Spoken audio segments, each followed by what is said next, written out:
오늘 우리에게 주시는 하나님의 말씀은 출애굽기 17장 5절로 7절 말씀입니다. 출애굽기 17장 5절로 7절 말씀입니다.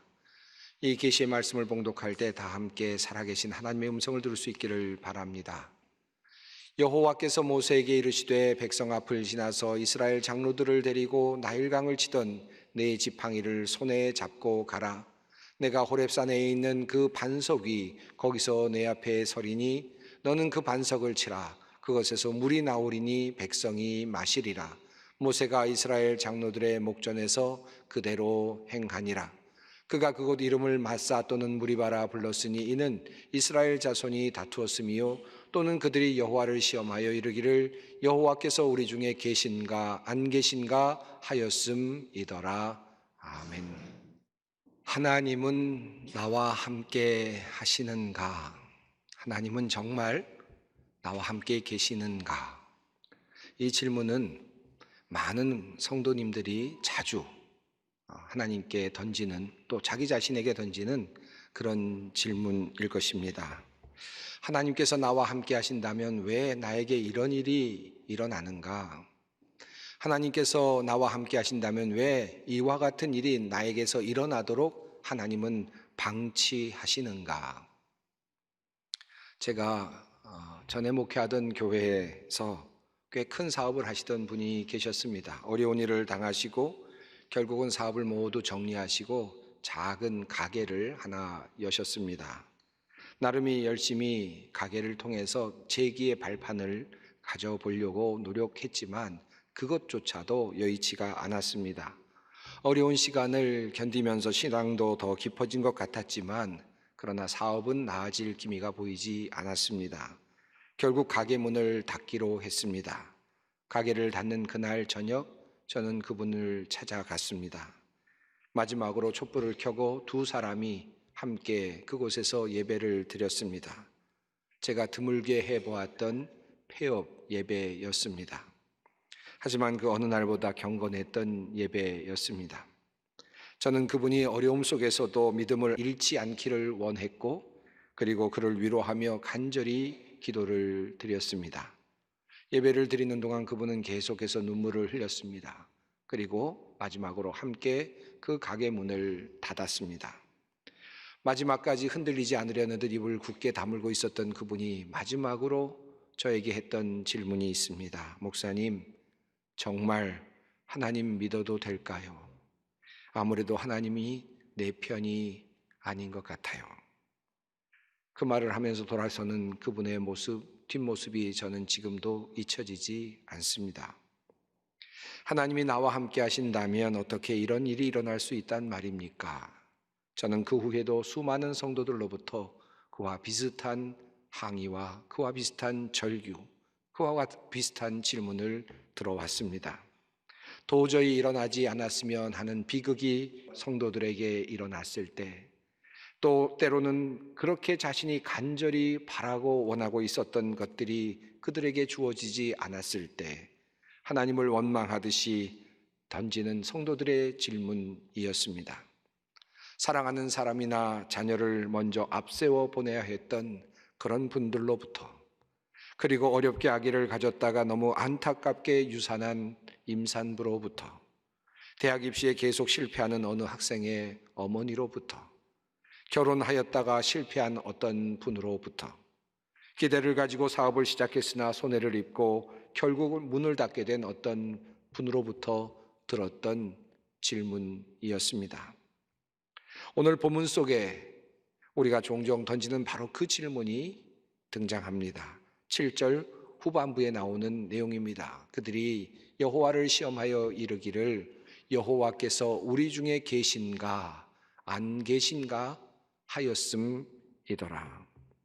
수천 년 전의 일입니다. 수십만 수백만의 이스라엘 백성들이 광야에서 던졌을 법한 질문입니다.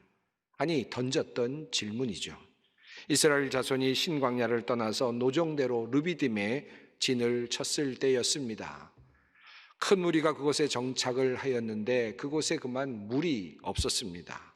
그러자 갈증이 난 사람들이 마실 물을 달라고 모세에게 대들기 시작했습니다. 거의 성경의 흐름으로 본다면 폭동이 일어날 그럴 정도의 상황이었습니다. 그때 모세는 백성들을 향하여 이렇게 말합니다. 너희가 어찌하여 나와 다투느냐? 너희가 어찌하여 여호와를 시험하느냐? 이렇게 모세는 이스라엘 백성들을 책망합니다. 모세는 이들을 향하여서 너희가 하나님을 시험하고 있다, 이렇게 이야기를 했습니다. 이 말의 뜻이 무엇일까요? 왜 이것이 하나님을 시험하는 것일까요? 정당한 불평 아닐까요? 또는 정당한 절규 아닐까요? 정당한 질문 아닐까 하는 그런 생각도 듭니다. 종종 우리는 하나님께서 나와 함께 하시는가, 이 사실을 알기 위해서 하나님께 내가 원하는 것을 요청할 때가 있습니다. 하나님, 나에게 이것을 주십시오. 하나님, 내 사업이 잘 되게 해 주십시오. 하나님, 저 사람과 꼭 결혼하게 해 주십시오. 하나님, 이번에 꼭 승진하게 해 주십시오. 하나님, 이번 시험만큼은 반드시 합격하게 해 주십시오. 그리고 그것이 이루어지면 하나님이 나와 함께 계신다라고 확신을 하고, 그것이 주어지지 않으면 하나님께서 나와 함께 계시지 않는구나, 그렇게 실망하는 그런 경우들이 참 많이 있습니다. 하지만 깊이 생각해 보면 하나님이 나와 함께 계시는 것과 하나님이 내가 원하는 것을 주시는 것과는 별개의 문제입니다. 하나님께서 나와 함께 계시지만 내가 원하는 것을 주시지 않을 수도 있습니다. 심지어 내가 죽게 된 것과 하나님께서 나와 함께 하시는 것이 별개의 문제일 수도 있습니다. 사람은 누구나 죽게 되죠. 자연의 일부로서 죽을 수밖에 없는 것입니다. 그러나 그 죽음의 순간에도 하나님은 나와 함께 계실 수 있습니다. 아니, 계시죠. 스데반의 경우가 그렇습니다. 하나님께서 그와 함께 계셨습니다. 하늘에서 주님은 안타깝게 여기시면서 일어서서 스데반을 응원하고 계셨습니다. 그런데 그럼에도 불구하고 스데반은 이 세상에서 안타깝게도 죽음을 맞이하고 말았습니다. 예수님도 자기 자신이 하나님으로부터 버려지는 경험을 십자가에서 경험해야만 했습니다. 하나님은 분명 그곳에 계셨습니다. 그러나 하나님은 더 이상 어떤 일도 하시지 않으셨죠. 그런 경험들이 있습니다. 그러나 우리는 종종 하나님께 내가 원하는 것을 들이대면서 하나님이 나와 함께 하신다는 사실을 이것으로 증명해 보십시오 라고 그렇게 주문을 할 때가 꽤 많습니다. 버릇없는 아이가 엄마에게 엄마가 정말 나를 사랑한다면 이것 사주세요 라고 그렇게 요청하는 것과 비슷합니다. 엄마가 아이에게 자신이 원하는 것을 사주지 않으면 엄마가 나를 사랑하지 않는다고 그렇게 억지를 부리는 그런 어린아이와 같은 신앙생활을 하는 분들이 있습니다. 모세가 이스라엘 백성들에게 너희가 어찌하여 여호와를 시험하느냐라고 그렇게 말하는 의미는 바로 그러한 뜻입니다. 하나님이 계신다면 내가 원하는 것을 주십시오. 내가 원하는 것을 주시면 하나님이 계시는 것이고, 그리고 내가 원하는 것을 주시지 않는다면 하나님은 없는 것입니다. 이런 협박을 하는 모습이 바로 이스라엘의 모습이라고 모세는 지적하고 있는 것입니다. 우리에게 물을 주어 마시게 하라. 물이 없는 장소를 만나자 어린아이와 같이 하나님을 거칠게 원망하는 이스라엘의 모습에서 우리들의 모습을 또한 발견하게 됩니다. 그런데 이러한 말을 하는 이스라엘 백성들이 얼마 전에 어떠한 경험을 하였는지를 살펴본다면 참으로 놀랍고 그리고 부끄럽습니다. 이스라엘 백성들을 애굽에서 구출하기 위해서 하나님께서 10가지 재앙을 애굽 사람들에게 일으키셨습니다. 이스라엘 백성들이 그것을 몰랐다고 한번 생각해 보십시다. 그렇게 생각하고서라도 얼마나 많은 일들을 하나님께서 보여주셨습니까? 출애굽한 후에 이스라엘 백성들은 모두 함께 홍해가 갈라지는 기적을 경험했습니다. 이스라엘은 그 이후에 마라에서 쓴물을 마시고 잠시 공포에 사로잡혔지만 하나님께서 도우셔서 쓴물이 단물로 변하는 또 다른 기적을 경험했습니다. 그리고 이어서 그들은 물이 풍부한 엘림이라고 하는 곳에까지 이끄심을 받는 그러한 하나님의 도우심을 경험했습니다. 그리고 오늘 본문이 있는 바로 앞장인 16장에서는 이스라엘 백성들이 또 먹을 것이 없다고 불평을 하고 원망을 하자 하나님께서는 모세를 통하여서 이스라엘 백성들에게 만나와 메추라기를 선물로 내려주셨습니다. 하나님은 이미 홍해에서 하나님의 함께하심을 보여주셨고 만나와 메추라기를 통해서 하나님의 함께하심을 증명해 보여주셨습니다. 그런데 이스라엘 백성들은 그 모든 것들을 이미 잊어버렸습니다.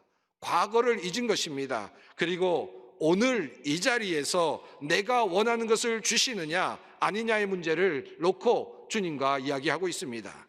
나의 오늘의 문제를 해결해 주시면 하나님이 나와 함께 계시는 것이고, 오늘 나의 문제를, 현재의 문제를 해결해 주시지 않는다면 하나님은 나와 함께 계시지 않는다는 이 문제로 새롭게 하나님의 존재 여부를 판가름하겠다고 대드는 것입니다.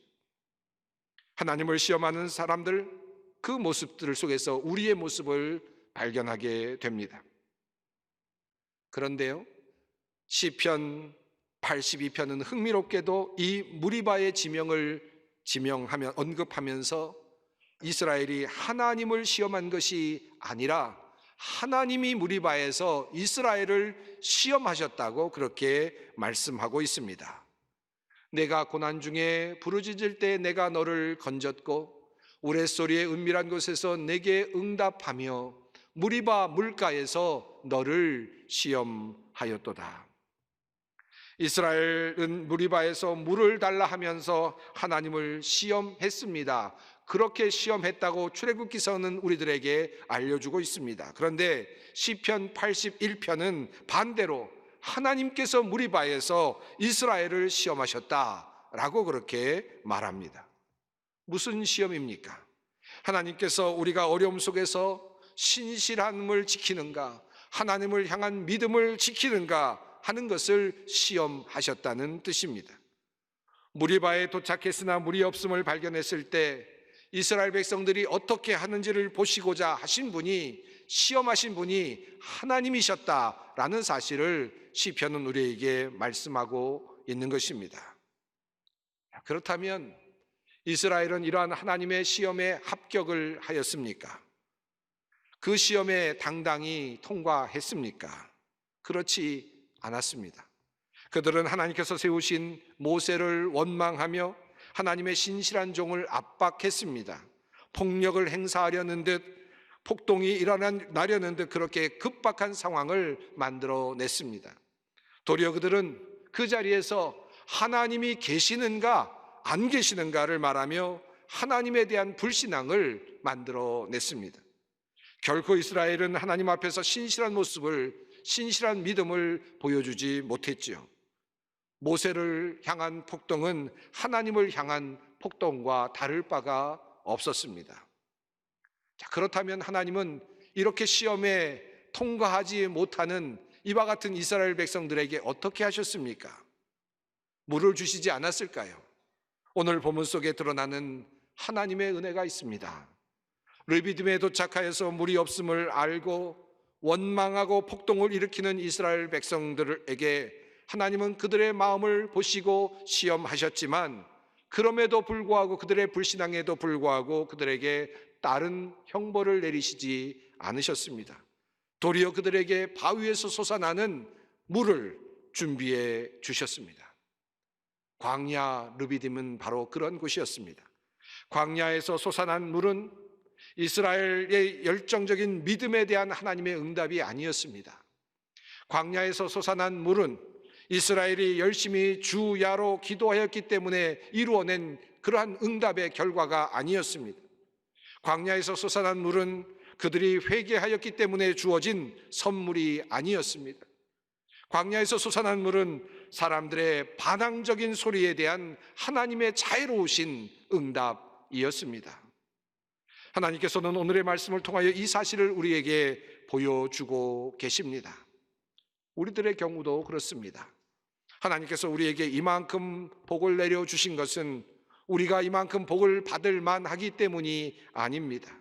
하나님께서 우리에게 이렇게 차고 넘치도록 많은 것을 주신 것은 우리가 착하게 살았기 때문이 아닙니다.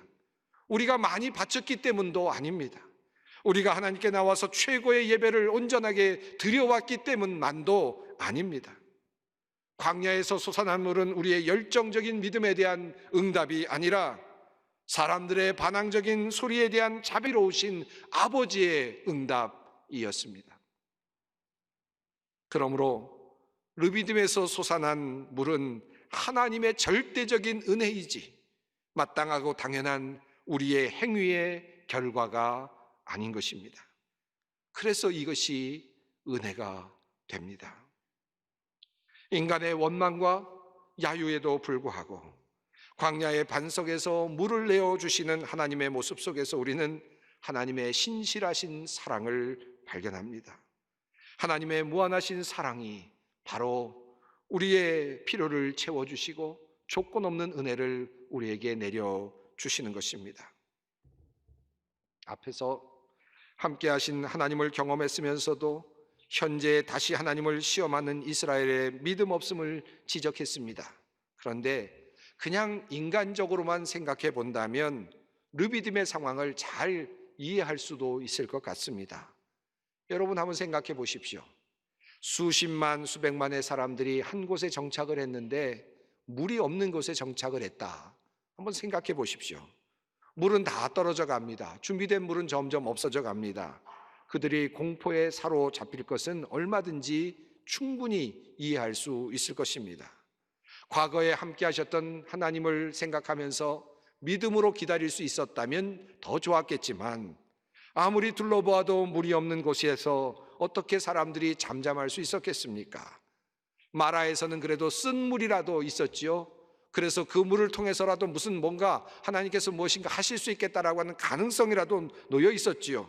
그런데 여기는 물조차, 쓴물조차 없는 곳입니다. 그저 돌 무더기들만 있는 곳입니다. 황량한 벌판입니다. 이곳에서 그들이 어떻게 물을 얻을 수 있었겠습니까?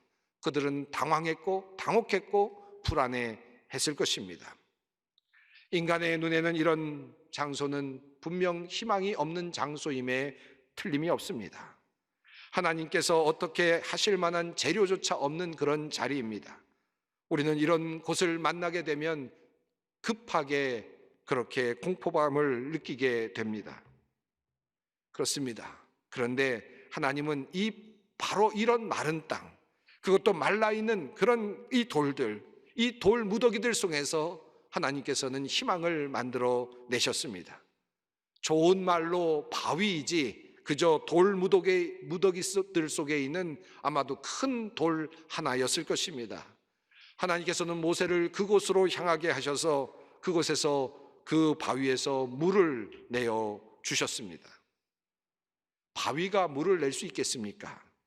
물이 흐르는 계곡에서 물을 머금었던 바위가 조금씩 물을 낼 수는 있을지 모르겠습니다. 그러나 사막 한가운데 있는 바위, 마르고 마른 그 바위에서 무슨 물이 나올 수 있겠습니까? 그런데 하나님께서 그 바위에서 물을 내신다는 것입니다. 저는 이 물이 이 세상의 물줄기와는 다른 차원의 물줄기라 믿습니다. 이 세상에서 이 땅에 있는 어떤 물줄기에서부터 가져온 그런 물이 아니라 정말로 물이 나올 수 없는 그 공간에서, 그 자리에서, 그 물체로부터 물을 만들어내시는 하나님의 새로운 창조의 그러한 활동이라는 말씀입니다. 하나님은 이제 불평하는 이스라엘에게 이 세상에서 얻을 수 있는 그 물이 아니라 세상에서 먹어보지 못한 물, 이 물을 공급해 주십니다. 완전히 다른 물을 공급해 주시는 것입니다. 이것이 하나님의 은혜입니다. 요한복음 4장이 생각납니다. 수가성에 들어가셨을 때 한 사마리아 여인에게 주님은 이렇게 말씀하셨습니다. 예수께서 대답하여 이르시되 이 물을 마시는 자마다 다시 목마르려니와 내가 주는 물을 마시는 자는 영원히 목마르지 아니하리니 내가 주는 물은 그 속에서 영생하도록 솟아나는 샘물이 되리라. 그렇습니다. 르비딤에서의 그 반석에서 나왔던 이 물은 어느 날 먼 훗날 예수님께서 수가성에서 말씀하시는 바로 이 샘물입니다. 이 물은 바로 그리스도로부터 나오는 생명의 물이요 이 세상이 주지 못하는 신령한 물입니다. 이스라엘 백성들은 바로 이 신령한 물을 르비딤에서 미리 맛볼 수 있었던 것입니다. 이 사실을 신약 성경은 이렇게 우리에게 알려줍니다. 고린도전서 10장의 말씀입니다. 다 같은 신령한 음식을 먹으며 다 같은 신령한 음료를 마셨으니 이는 그를 따르는 신령한 반석으로부터 마셨음에 그 반석은 곧 그리스도시라. 하나님의 아들이신 예수 그리스도가 바로 반석이시다라고 그렇게 해석하고 있습니다. 오늘의 본문도 이 사실을 우리에게 알려주기 위해서 특별하게 애를 쓰고 있는 흔적이 보입니다. 5절 이후의 말씀입니다. 여호와께서 모세에게 이르시되 백성 앞을 지나서 이스라엘 장로들을 데리고 나일강을 치던 네 지팡이를 손에 잡고 가라. 내가 호렙산에 있는 그 반석 위 거기서 내 앞에 서리니 너는 그 반석을 치라. 그것에서 물이 나오리니. 이 말씀 속에 굉장히 해석하기 어려운 내용이 있습니다. 주님께서 말씀하시는 내용 중에 나오는 이야기입니다. 하나님께서 친히 내가 모세 앞에 내가 서겠다라고 말씀합니다. 반석 위, 그 위에 내가 서겠다라고 말씀하십니다. 그리고 그 반석을 내가 치라고 그렇게 명령하십니다. 모세는 분명히 지팡이를 가지고 바위를 쳤겠죠. 그러나 그 위에 서 계신 하나님도 함께 쳐야 했을 것입니다. 바위가 물을 내었지만 실제로는 하나님께서 물을 내어 놓으시는 장면입니다. 이것을 요한복음 7장에서 예수님께서는 이렇게 말씀하고 계십니다. 명절 끝날 곧 큰 날에 예수께서 서서 외쳐 이르시되 누구든지 목마르거든 내게로 와서 마시라. 나를 믿는 자는 성경의 이름과 같이 그 배에서 생수의 강이 흘러나오리라.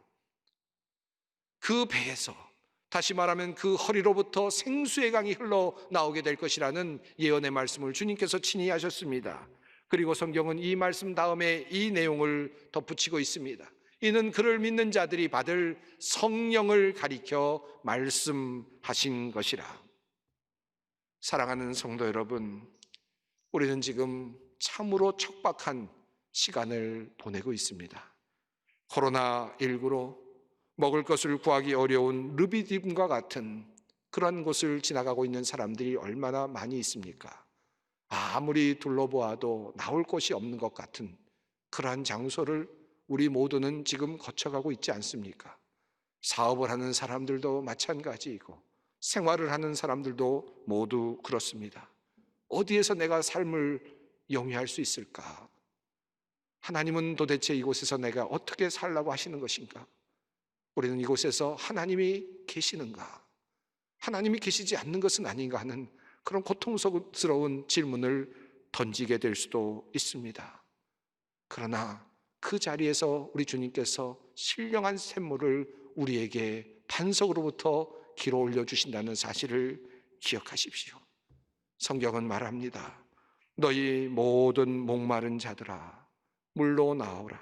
돈 없는 자도 오라. 너희는 와서 사 먹되 돈 없이 값없이 와서 포도주와 젖을 사라.